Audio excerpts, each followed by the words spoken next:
What's up, everybody? It's your boy Fear Moho back with a video for you guys. Yes, I said boy Fear Moho, not boyfriend Moho. I see you guys on there trolling the shit out of me. I don't know who the hell came up with that, but you're seriously killing my introduction here, man. I don't want to come up with something new because it's original. It's not over the edge. It's nice. Everybody likes it. Everybody knows. What's up, everybody? It's boy Fear Moho, so I'm gonna stick to it. But anyway, that's not what we're here to talk about. We're here to talk about this gameplay, which is a CTF on lockdown.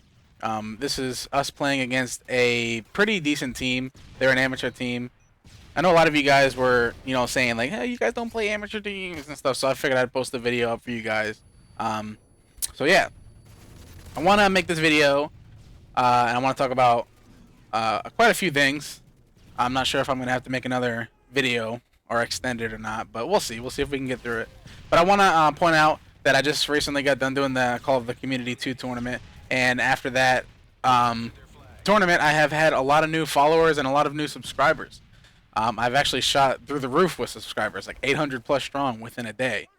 So I want to say hello to you guys. If you guys don't know exactly who I am Moho. I'm the captain of Team Fear. We are a professional Call of Duty team since COD 4. I post mainly competitive gameplays, tips and tricks, how to make you better.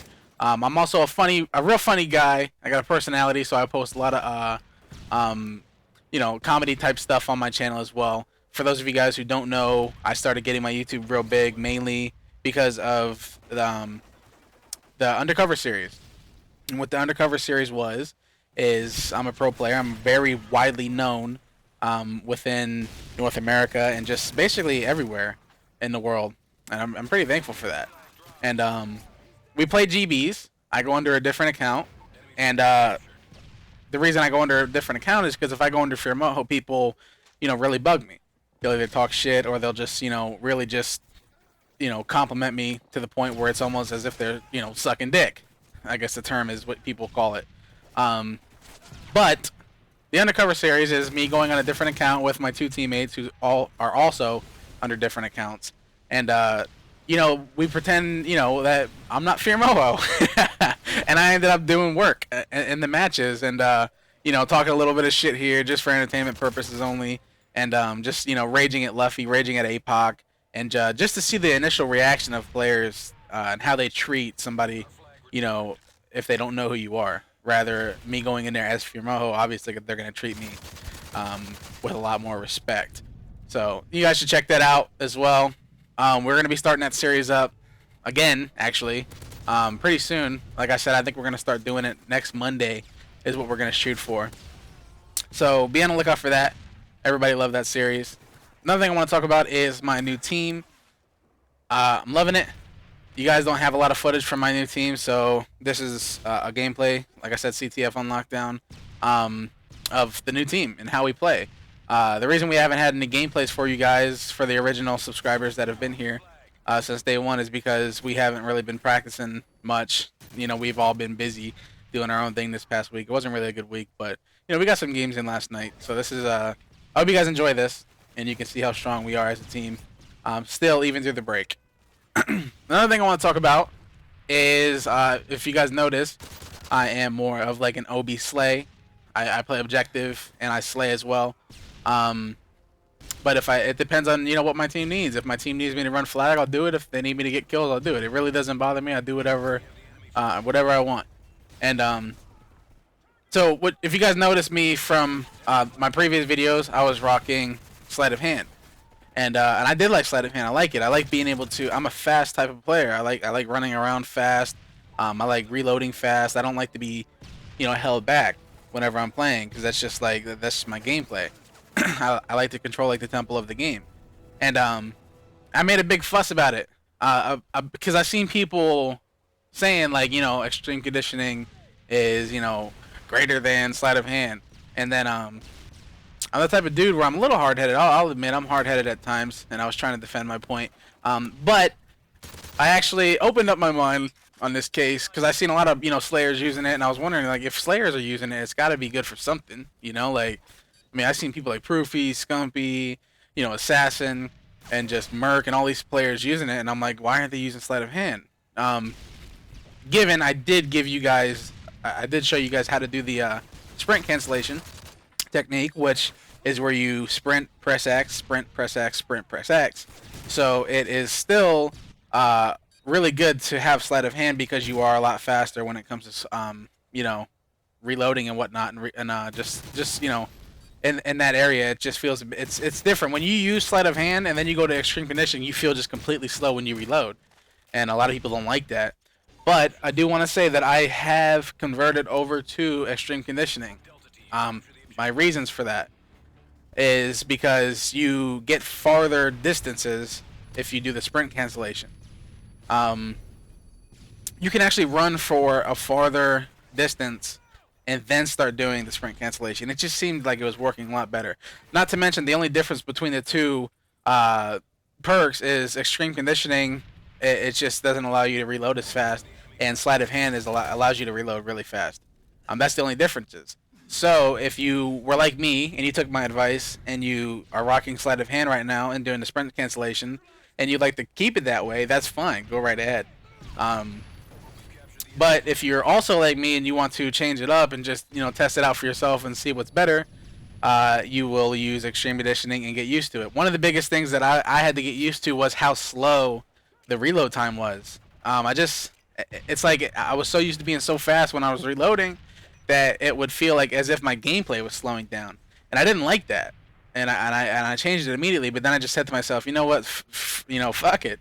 It's making me get to these places a lot faster than I would, like at least a second or two faster, and a second or two makes a big difference. I know a lot of you guys are like, well, there's not much difference. It's only a second, but it really does make a difference, especially in Call of Duty, and especially, which leads to my next topic that I want to talk about is objective gameplay. Timing is all about objective gameplay. If you don't do, I notice a lot of people do this, and it's crazy because it's like these pros are really like stubborn. They don't want to do what I do, even though it could benefit them. I see them just running and using up all of their strength conditioning, and then they don't have any left over. So they pull the flag, and they waste seriously like 10 seconds off the clock, and they could cap it so much faster. It's either they ignore it or they don't even use it. I don't know which one it is, but luckily for the amateur players, you guys do listen, and that's why you guys get better. Definitely, if you don't know what the sprint cancellation trick is, I encourage you to go check it out on my channel. It's like one of the recent videos I did, maybe like 3 videos down or something like that. I really don't know. I'm not looking at it right now.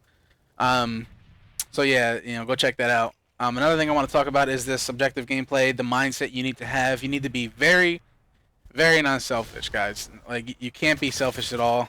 For a lot of you guys who watch my live streams, you'll know that if we play, say for instance, we play a map like Arcaden, and you're an objective player and you want to go on the top of the escalators, and which, by the way, before I keep going, I want to say that Arcaden is one of those maps where it's really hard for an objective player because it's not a map where you can sneak around and do what you have to do. So I constructed ways of doing that. What I do is if we're playing Arcaden, is I will go up top escalators. I will wait for somebody to run past me, and if they run past me, I won't shoot them. I won't try to get that kill. It's a very non-selfish play, and then I'll just call it out. I'll say, guys, he's coming top escalators. I'm letting him run past me, and I'm going to go to their base. And when I let the guy run past me, I go straight to their base. If I see players, in their base, I'm not going to shoot them, not unless I get real close. And just make really non-selfish plays. Those are the non-selfish plays I'm talking about. So if you're an objective player, I highly encourage you start playing really smart.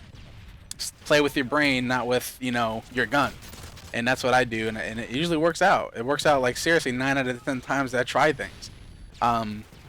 One of the things you're gonna have to get used to as an objective player is, well, a couple of things. One, you're gonna have to dumb down when it comes to getting the kills. You don't have to. You could be an all-star when it comes to kills, but there's 2 types of objective players. There's the very non-selfish players who just do what they have to do to pull flag, and then there's the players like myself who are just OB slays, which is objective slayer. And it's a big difference because when I came from Modern Warfare 2, I was just a straight up objective player. I barely ever went positive because I was using what do you call it? It was the UMP with the silencer and I had lightweight on, and I didn't have no stopping power, so I was hella weak when it comes to shooting people. So a lot of people said that I wasn't a top player. I was the best objective player, or one of the best, or arguably the best. But I wasn't a top player. They didn't understand that I didn't use that class in demolition, and I got killed. So you got to be prepared for people to just downgrade you a lot. You gotta make a team sacrifice. It does happen. A lot of objective players go through this. Um, Another thing I want to talk about is if you're an objective player, you have to play in this game, not Modern Warfare 2. I was referring to Modern Warfare 2, but in this game, you want to be able to set up and position yourself for your team to have better spawns. So what I mean by that is if you see people come in courtyard, don't shoot them. Just try to push through their base and give your team a better spawn. Or you have to just make sure you stay positioned long enough and don't die long enough so your team can spawn. There's numerous factors you can play as an objective player. A lot of people don't understand that, and that's why it's my favorite role on the team. We covered everything. I'm pretty glad about that because I didn't want to make another video. It's your boy Fear Moho, and if you like this video, please give me a like. If you have any questions, comment. And if you like me overall in general, subscribe. And follow me on Twitter. Peace.